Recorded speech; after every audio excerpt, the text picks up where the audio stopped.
So thank you guys for turning up, but a huge thank you to Marty Neumeier for coming in for the inaugural session.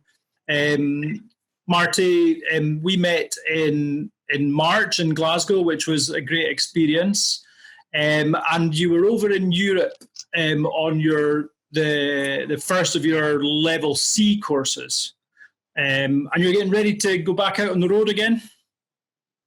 We are. We've got 5 events scheduled and five level C events. We have three other events, non-level C events, talks, workshops, that sort of thing. So yeah, it's it's a whole European tour. Feel like I'm in a rock band or something. Yes, well, that's another story. So you're coming back to Glasgow? Yes. Where else are you going? London, Lausanne, Switzerland, Bordeaux. Let's see what else. In Hamburg. Cool. So plus I'll be speaking to students at the University of East Anglia and at Brunel. Okay. And in Dublin, I've got a couple of events. So I haven't been. It's great. I haven't been to Dublin in 10 years, and I love Ireland. So I wish I could stay longer and hang out. But then it's back home and writing again. Back to the. Right. Well, maybe you can tell us some more about that. We're intrigued now because a lot of us obviously are fans, followers of your work, and we engaged around Scramble, and maybe you'll be able to tell us, about your passion about bringing brand into the boardroom, and hence level C through this discussion, I think. But hopefully there's going to be some questions if we get through some of the main themes. Some of the guys, maybe people like Chris that are coming along, I've got some specific questions for you. But why don't I get going? And I love the context of this book. It brings it to life for me. I really get drawn into it. But why a novel for this book, Marty? Good question. It just struck me after writing, 6 or 7 books in a fairly straightforward way. Not a normal 300-page book kind of way, but even in a short book, you're basically giving people advice. And it all makes sense if you're a careful writer, but it doesn't give you the feeling of like the experience of doing it in a real situation. And so I think that's what's missing in business books. So I'm experimenting with how to fix that by putting these lessons in context of a story that people can relate to. And then, of course, at the end of the book, you've got all the principles are distilled down into, 30 pages or something. But I think it really helps to see how it works in real life, because it's one thing to understand a principle. It's another thing to make it work with actual people. Yeah. I think we can all relate to that. Yeah. Like that Mike Tyson saying, everybody has a plan until they get punched in the mouth. Mm-hmm. He has a principle, so they bring it into a meeting or put it online and watch everybody trash it. So that was the idea behind it. And there have been other books that have succeeded along these lines, but very few. And I just felt like it was worth a shot. I'm really happy I did. I'm actually ready to do more like this. If this one really gets some traction, I'll go on to the next ones. They're already planned out. I've got 3. Oh, cool. Brilliant. I have to make sure that people actually are getting something from this before I go forward. Mm-hmm. And maybe we can talk about like the publishing and stuff in more detail, but just a quick question on that. Then, is there a figure in mind that you feel, all right, once I've sold X of Scramble, or a period of time, or what's the trigger for that? I would say, yeah, say 10,000 copies in maybe 2 years or 3 years, something like that. That's a hard figure. But if a book doesn't sell more than 10,000 copies, you're not going to have a big enough following for the next one, and it's just going to be a continuing slog. Whereas the other books that I've designed, with the books I'm calling whiteboard overviews, those sort of have a following already. So I know if I publish another one of those, I'll get probably 10,000 in the first year or two. And of course, we'd all like to sell 1 million of these things. And I have had the lucky experience of my first book selling quite a few. It's been selling 10,000 a year since year one, never stopped. It's just same thing every year, as if there's just endless, readers for this thing. So it's possible. And I've heard of books selling 1 million copies, business books. So it's, that's kind of what you're shooting for. But in branding, it's not a huge audience. I would say it's a niche audience, important niche. And I hope it's more than a niche someday. But at this point, if I wanted to sell books, I'd just write about general business. Techniques. I guess we could sidetrack into a conversation about your brand at that point, and how you would feel about that, and how you could possibly leverage it in different ways, if as a creative, if you felt comfortable with that. But was there a question in there? Because no, I'll leave it, because we'll get sidetracked onto your commercialization and stuff. So let's do that another time, Marty.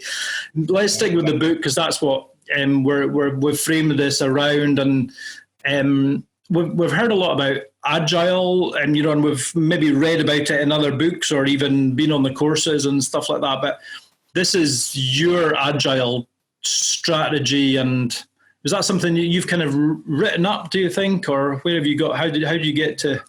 Right, and there are a lot of books on agile this and agile that. Yeah, Scrum and all kinds of stuff, and they're valuable books.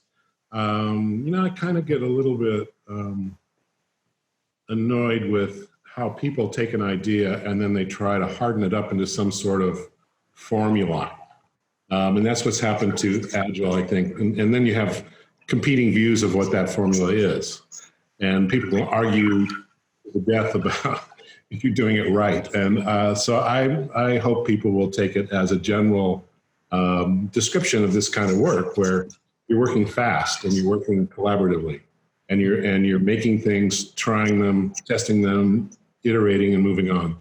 And there's a lot of ways you can do that in a group of people.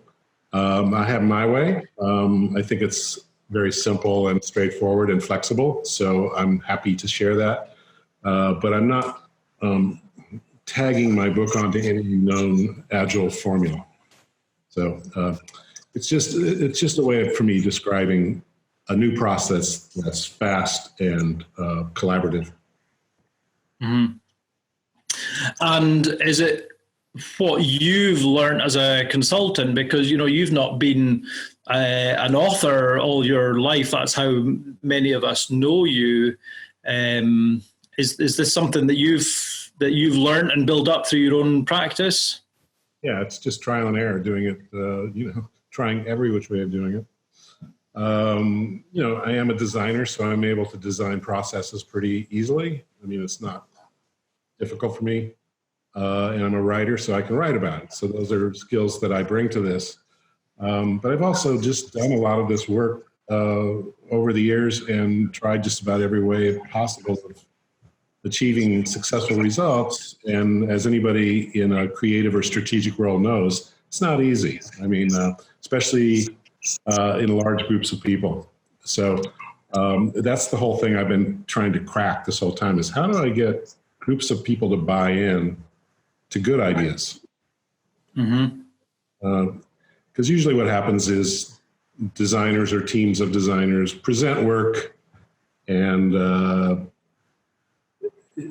a client, probably the leader of the company or the leader of a department, makes a decision based on who knows what.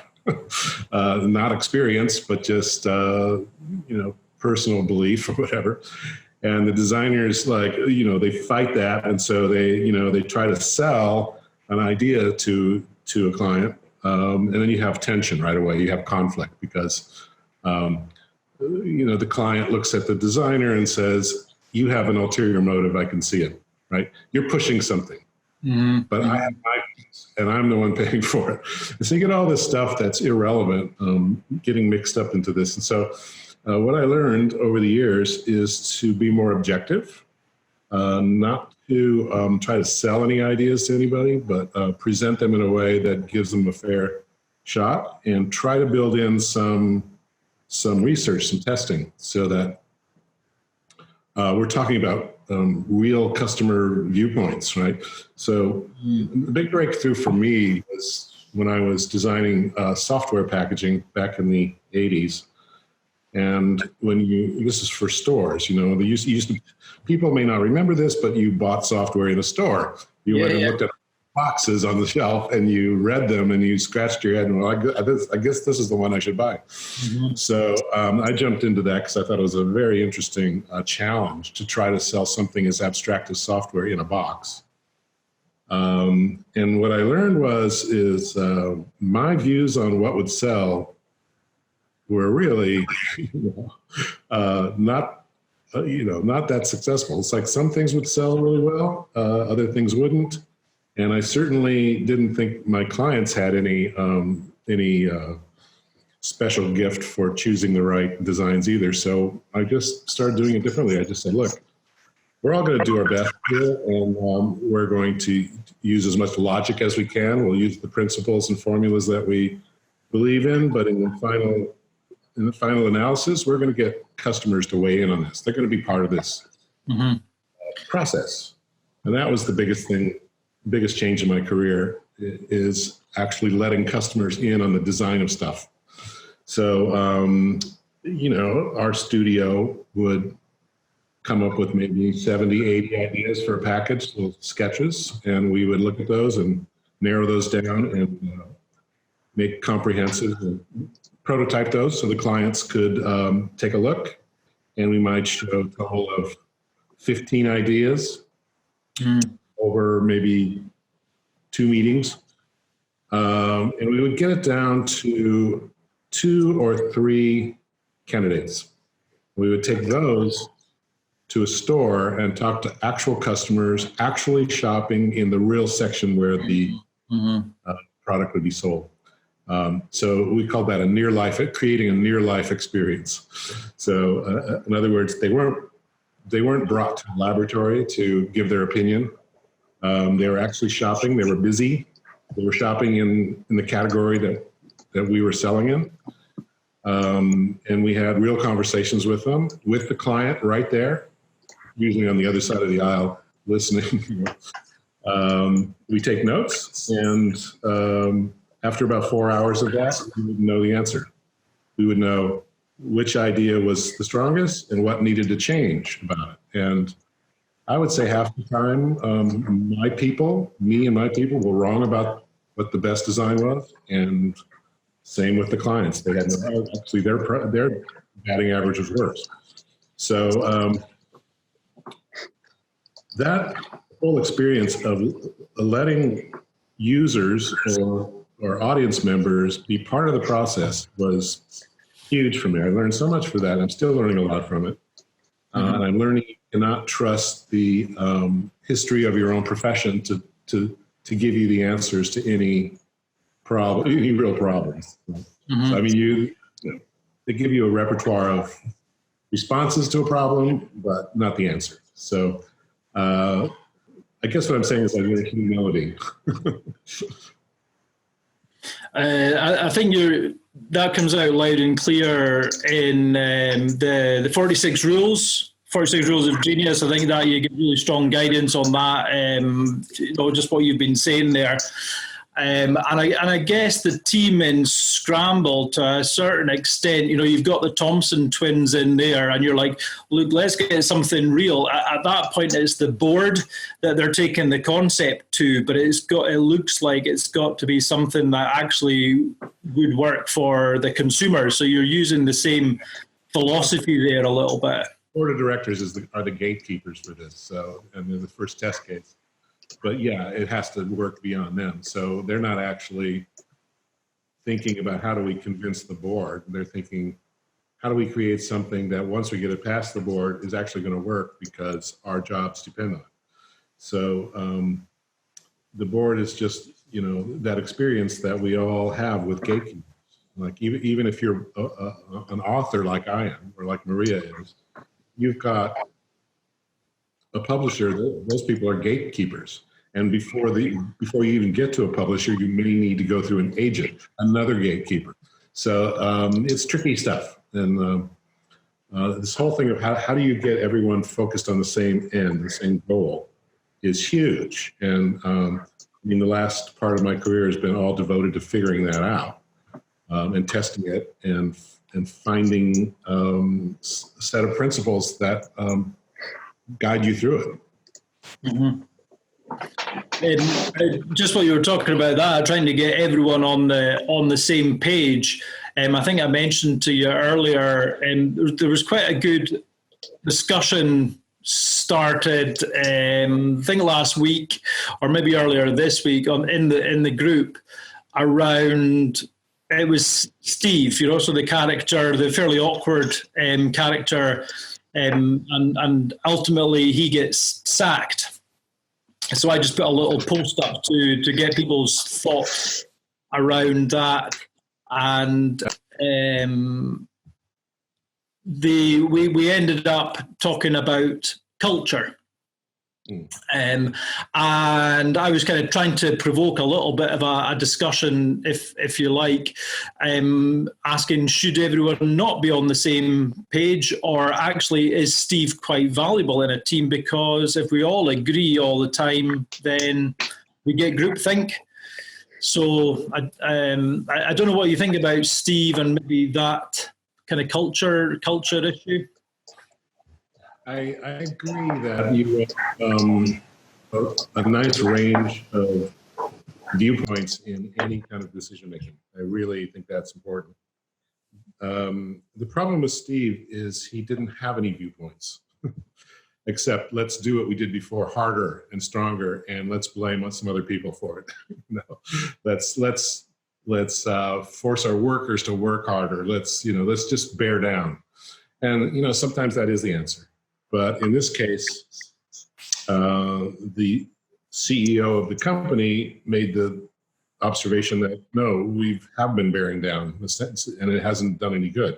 So obviously we have to, instead of just trying to break through a wall, we have to go around the wall. We have to figure out another way of doing it. And so he tried to organize all the people in a way that they could have a voice. And Steve refused to participate. And then, of course, if you read the book, he had some other things going on in which he was actually trying to undermine the process. So he's a little bit different case. But we all have experience working with naysayers, with black hatters, devil's advocates, and there's room for that. But I think they shouldn't use that. It's kind of a powerful position to take, is we've done that before, it's not going to work, it's a stupid idea. I mean, everybody kind of looks up to that because it sounds like realism, but it doesn't help when you're trying to find new ways to get someplace. So, and he wasn't going to play that game. So I don't know if you remember, but the group Cultura led everybody through a 6 hats exercise, which I totally believe is valid and practical, and it always gets great results whenever I've used it. And so what you do is you allow for each kind of thinking, and black hatting is one of those kinds of thinking. But there's also creative thinking, there's hopeful thinking, there's emotional thinking, if you want to call it that. It's tapping your emotions. And so How many people have read this Six Thinking Hats by Edward de Bono? Anybody? Anybody? No? Okay.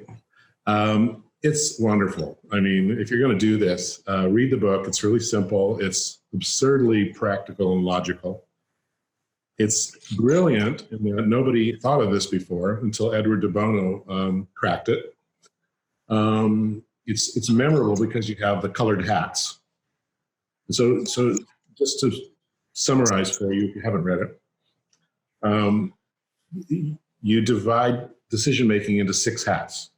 One of it's really 5 because one of them, the blue hat, is the hat of the leader of the brainstorming session.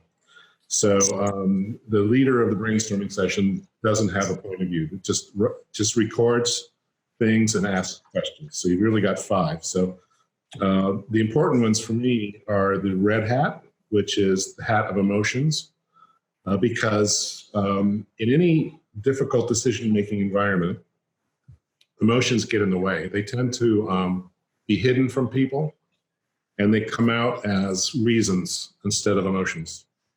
So if someone's afraid of doing something, they won't say, I'm really afraid of this direction. They'll say, that'll never work, or I'd rather do it a different way. They'll try to make it logical. And it's just really helpful to say, this is really a scary idea, or this is an exciting idea, or this, I think this is going to require some caution. Those kinds of things are really important to get on the table. So that one's important. The black hat's important. Why is this going to fail? What are the most likely reasons this whole thing is going to fail? And then look at those and put on the green hat and say, well, how can we work around some of these problems? How can we be creative to solve some of these things? Because they aren't necessarily going to happen. We can figure out a way around it. So those 3, I think I use a lot. The yellow hat is the hat of wishful thinking, like hope. Like, oh, wouldn't it be cool if? And the white hat is the one you should use before you start, which is the hat of data, of information. So you need to know as much as you can about the subject before you start. So those are the hats, and you can, as a leader, you can switch people between those hats. Okay, we've done this green hat. Now we need to put on the white hat and assess some of this stuff against what we know about the subject. So let's do some research on it before we come back to this. It's just amazing how fast you can get to some really breakthrough solutions to problems in a group. And the group doesn't have to be brilliant. If you have a big enough group, 20 people, let's say, you're going to get a lot of viewpoints. And even if only by accident, you're going to get some great ones. And so if you know how to lead these brainstorming sessions, you can be a really valuable person in a decision-making setting. So I recommend that. And it's in the book. We cover it in the book. But if you get the Six Thinking Hats book, I think you'll be happy you did. There's a few people scribbling that down, and you're right. It's name checked in the book, and it leads me on to maybe turn that round on you and say, well, although this is a novel, it's very practical, especially towards the last third of the book or so on. And you lay out your own tools for consultants and those of us that are out in the field consulting. I think, like your other books, actually can take it away and go, right, okay, here's a handbook, I can go and use it. Are you getting any feedback from consultants to say, you know what, I've been using Scramble in that practical way? Are you hearing any feedback like that? I have quite a bit. Most people say I'm using parts of it, and that's fun, I suppose. That they've incorporated some of the ideas into their own process. And everybody wants to have their own process. But if the process is any good, it's not going to be too different than this process. It just can't be. I mean, it's simplified to the max. And so if you're complicating it just to make it different, I don't think that's productive. But you might want to change some of the ways of thinking about it. You might want to simplify it more. I don't know if you can, but you could try.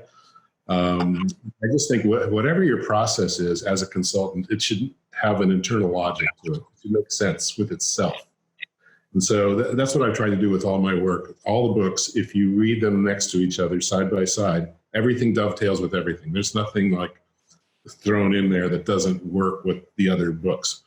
And that's sort of the big challenge of all this work I've been doing, is making sure everything makes sense with itself. And that's why I also put out a dictionary of terms. So Brand A to Z, if you don't have it, it's free. If you sign up for my website, you'll get a copy, Kindle copy. And it's relational dictionary, so that if you read a definition, inside that definition will be other words or similar words that you can click on, and that'll take you to that word, and that word will have more that you can click on. So it's just a kind of process of one idea leading to another, not unlike Wikipedia or something like that. But all the terms make sense with each other the way they're defined, so that you're in a world that makes sense. And what I don't like to see is people taking a little of this, a little bit of that, and nothing fits together.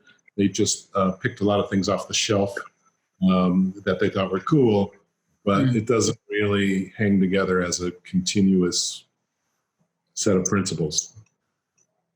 Okay, yeah, that makes sense, and especially that maybe comes from your designing background as well, isn't it? You know, that's everything has to work, and again, coming back to your book of principles, it's like design down to the most basic level. If you don't need to get rid of it, so I can see how that's come through in your work as well.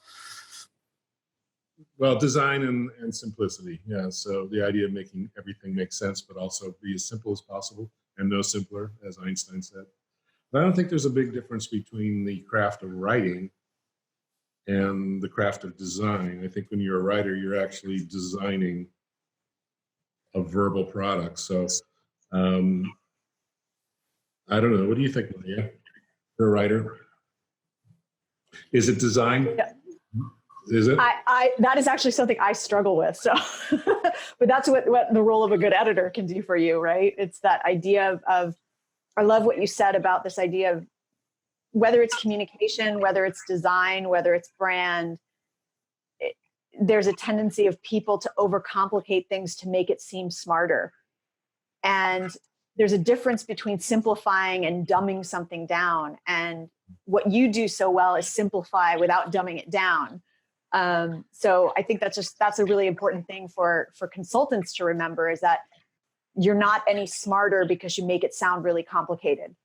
And so that's a lot of what I take away from your books, is that idea of like, this is not necessarily something people know and they need to be taught, but at the same time, they don't need to feel dumb while they're learning it. So I think that simplicity is such an important thing across almost anything that we do. Yeah, I think it's well, you know, I think it was Hemingway who said, if you write simply enough, you can tell if you're lying. And I think it's the same with design. If you design simply enough, you know whether it holds together or not. People who are afraid of things not holding together, or they're not sure of their ideas, tend to add more to cover up that they don't know, and pretty soon you can't tell what's what.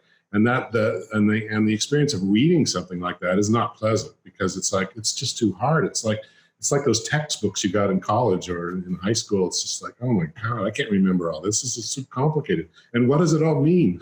You know? So I like to make sure that it's clear what it means, that it makes sense, that it's kind of bulletproof, so you can unpack it and it's still true. You can play it out. You can take the principles and use them in different ways, and they're still true. Yeah, and you can still dress it up. You can still make it sexy without, you know, when you simplify it. I think that's the other trap people fall into is I'm going to make this as plain and boring as possible, because plain and boring equals simple. And there's that balance of how do you simplify something, but simplify it really elegantly and really beautifully. Right. So I think if you want to create a design or a strategy or a book with a lot of stuff in it, with a lot of detail, which can be useful, you need to make sure that the framework you're hanging it on is really strong. Like it's got a central core idea that's like unbeatable. And then you can illustrate it in various ways. But you need this very strong hierarchy of the most important thing, the next one, and then you can have lots of case studies and things like that. I mean, if you ever read the book, The Innovator Solution, that is based on this very simple idea of disruption. Companies that win big pull the rug out from underneath the competitors by doing something really different and often in a less expensive way. They create a product or a service that's cheaper and not as good, but very valuable. And then he just illustrates that over and over and over, looks at it from every angle, but it's still the same point. You got a whole book about the same thing. So books are like that. Piece of design is like that. A business strategy has to be like that. Why are we doing this? Where are we headed together? The rest is details. And the details are really good because they make it real for people. But you can't ever let people forget, like, what's the main point of all this? Don't let them get lost in the detail, right? No matter how interesting it is. It's a challenge.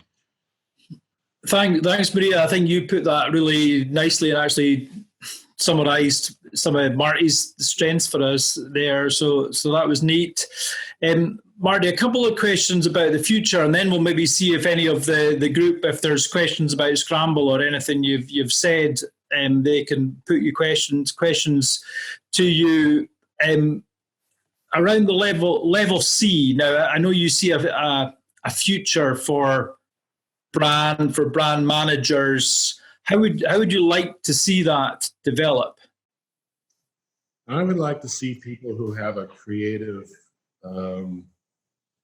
soul, if we can say that. People who are able to imagine, prototype, invent, occupy the upper echelons of businesses. So that includes designers, writers, strategists, product managers, leaders of any kind, really, who are visionary, bringing brand to the top of the company. And so my poster child for this is Steve Jobs. Steve Jobs was what I would call a chief brand officer.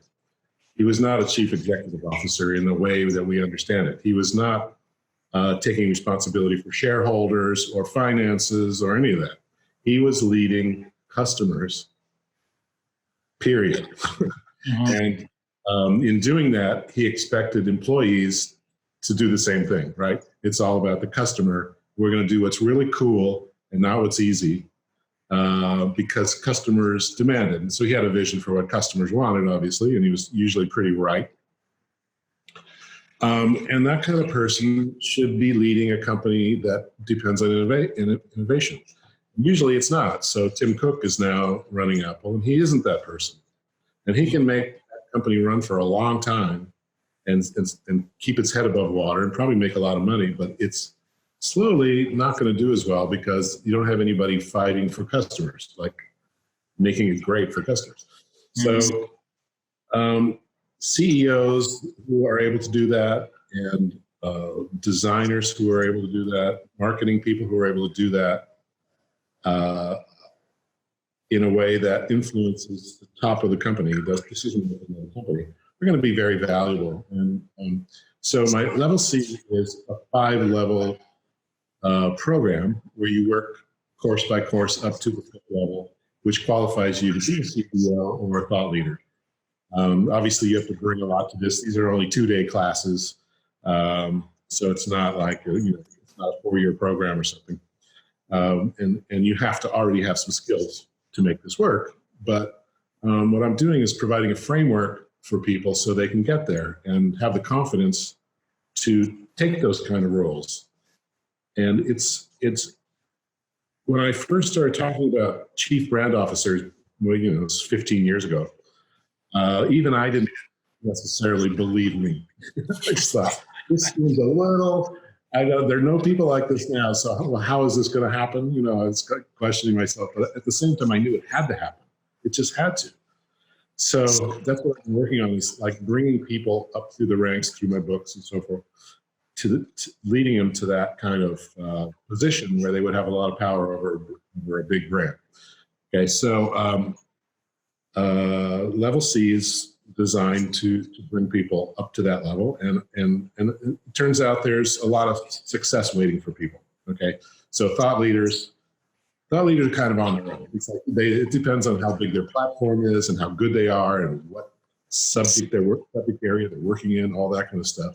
CBOs are a little more easy to predict. CBO can make a ton of money, okay, with the right corporation. So we've already seen people from the very first class, not the class that enables you to be CBO, just the first class, immediately change their careers and get that title in smaller companies.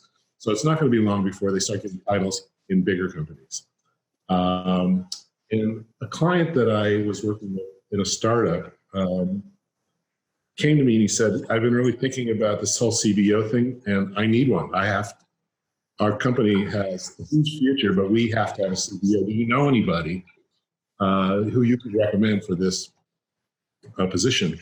I said, well, I think maybe what you should do is, find someone who's younger, who's got maybe the basic skill set and will grow into that role. And then you'll pay a reasonable amount for that person, and they'll learn organically, and maybe they can take some of my classes, read my books, and they'll be there. And so he gets back to me in a couple of months and goes, well, we interviewed a lot of people, and none of them I had any faith in. But I did find a guy. He's worked for Nike and, I don't know, NBC or something. Nike for sure. I'm not sure about the other one. He said, he's great. He knows all the stuff. He's read your books. He's got his own ideas. He gets it. We really feel strongly. The only thing is, we're a startup, and it's the money. The money's the problem. I have to figure out where I'm going to get it. And I said, oh, wow, okay. So how much is he asking? He said, he needs between $750,000 and $1 million a year. And I thought, well, that's too much for you. But in my mind, I'm thinking, wow, he's already expecting that amount of money. He's already been doing this kind of work. He just didn't maybe call himself a CBO. As soon as he saw the job title, he went, that's me. Yeah. And now that's what he wants. And so what I told my client is, look, he might be worth that much. He's worked for some big companies. If he's good, he's worth that much, but not for you, right? That's like Procter & Gamble needs somebody like that. Apple could really use somebody like that right now, right? And that's a pretty good figure for that. But what that did is open my mind is that, that's just a starting figure. It's going to go beyond that. When these people are known, when being a CBO is a known thing, it's going to be $1.5 million plus points. I mean, it's going to be huge because it works. I mean, people like Steve Jobs are very valuable people. So that's kind of my dream for some of the people that come through the program, is that some of them will end up at that level. Not many. I know that's, skill and ambition and all that drive, all that stuff has to do with it. But there's a huge role there. And just seeing some of the numbers that I'm seeing by people going into positions like that are very exciting. I was born too soon, I think, to take advantage of it, but a lot of the other people aren't. So yeah, go for it. I mean, it's going to be amazing. I see Chris looking quite interested there. He was telling you earlier that he's on the course in Glasgow, 15th, 16th of October. So, and we'll be interested to hear what he thinks of it. And before I open up to maybe some other questions, you gave us a little teaser about another 2 books. Have you got a scoop for us? Can you give us an insight as to what they could be? I guess the cat's out of the bag on the other 2 books. Yes, holding back on those because I want to see how this one does. It's selling okay. It's a self-published book because that's the era that we're in now. If it catches and really gets some traction and I end up selling enough of these things, I'll go on to number 2. They build on each other. I'll share the titles. So the first one is Scramble. Second one is Swarm. Third one is Skyrocket. And so it deals with 3 stages of growth in a company. When a company scales up, the problems change. So, and design, strategy, leadership, all those things affect how you do with this scaling up process. So I want to show the same company dealing with those problems. So who knows what will happen? I mean, who knows what will happen with these characters? Maybe David will form a relationship with Carrie. We don't know. She's gone. Or maybe she's not. Right, thanks for that, Marty. That's really kind, and we got our exclusive here at Frejz Books, so delighted about that. Let's see, and if there's a little bit of management here, maybe for the next 10 minutes or so, if we can run some questions. You spoke about self-publishing, and that's an interesting world that we live in now, as you say, and that's for today. I don't think John's been able to make the call, but I'm just going to throw this in at this point. John Wheely, he asked, what's next for Scramble? Are you talking to Hollywood?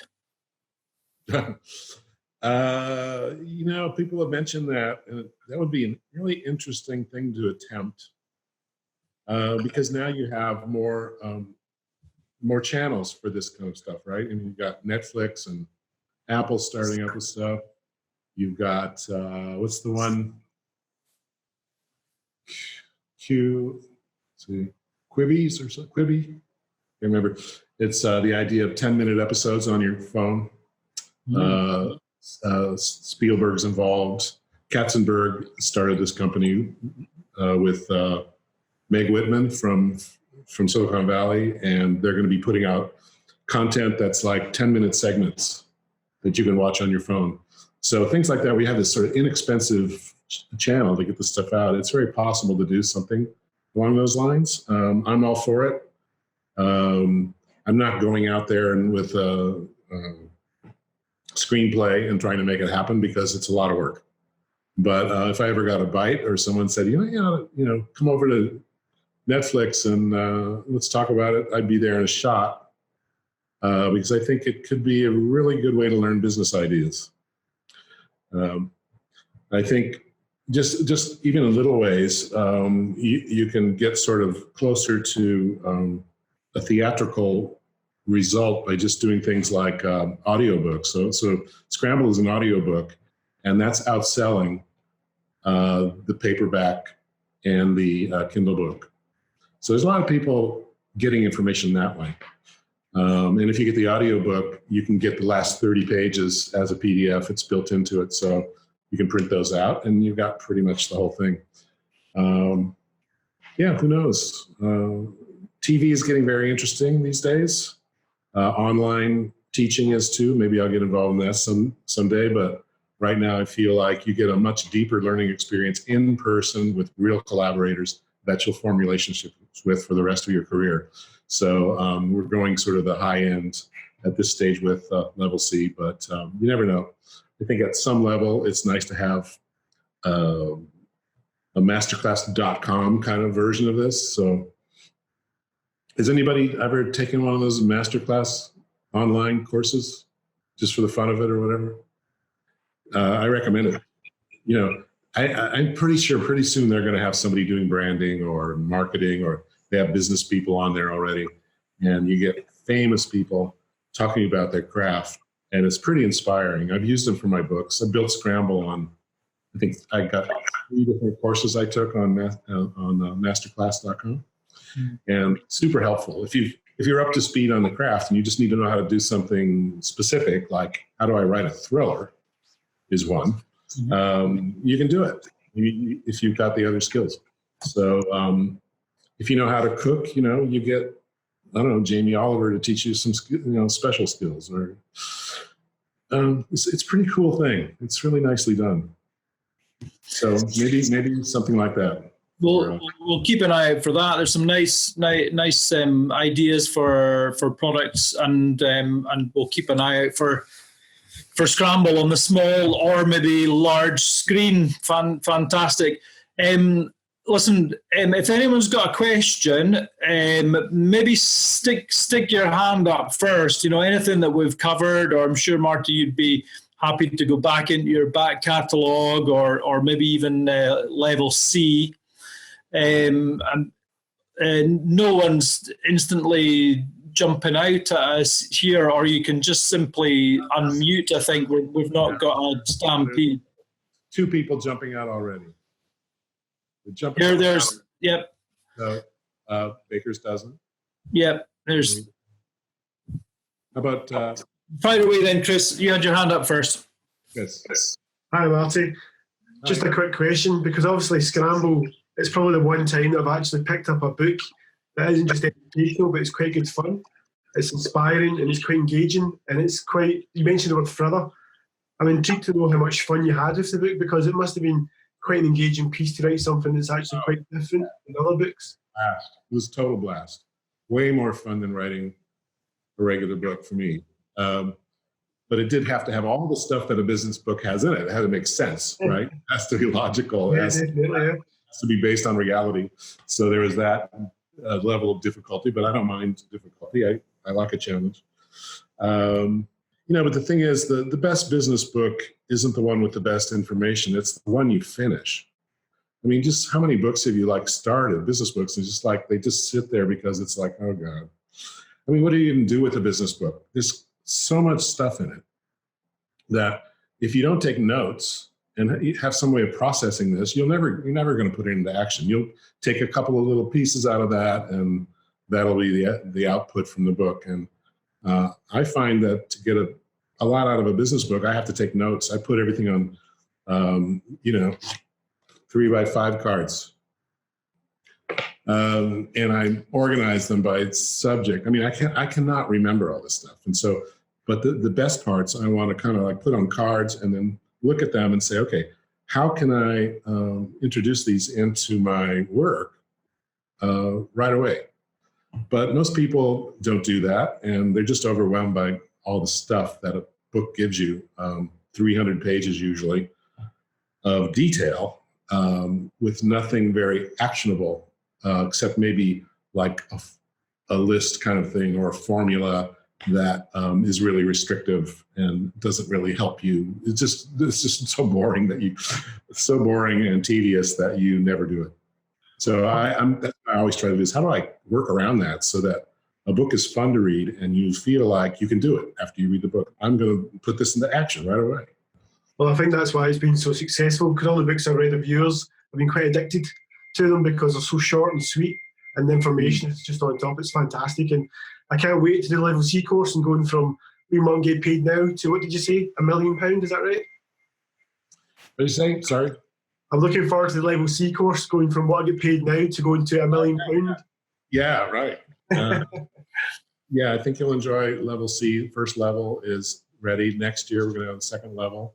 So you have to have the first level before you get to the second. And it's good not to rush through them. I mean, it's potentially you could take them in a row, one after the other. But I just think there's so much to gain from each one. Why not spend a year putting it into action and seeing the consequences of that, the better level, higher level of success, more income, and all the kinds of things that you get from doing your job better. Before you go on to the next one, just enjoy the ride up. One more question from anybody? Okay, we're done. Yeah, no, that was brilliant, Marty. Thanks everybody for turning up. Marty, that was brilliant. Maria, thanks for coming in, joining us, giving us a little preview. We're actually back next month with Jeremy Miller, and then we are talking to Maria in November. So thank you very much, guys, and have a nice weekend or the rest of the day if you're now going to go and start work, for those of you on a different time zone. Okay, thanks, guys. See you later. Thanks, Marty. Thanks, guys. See you later. Bye-bye.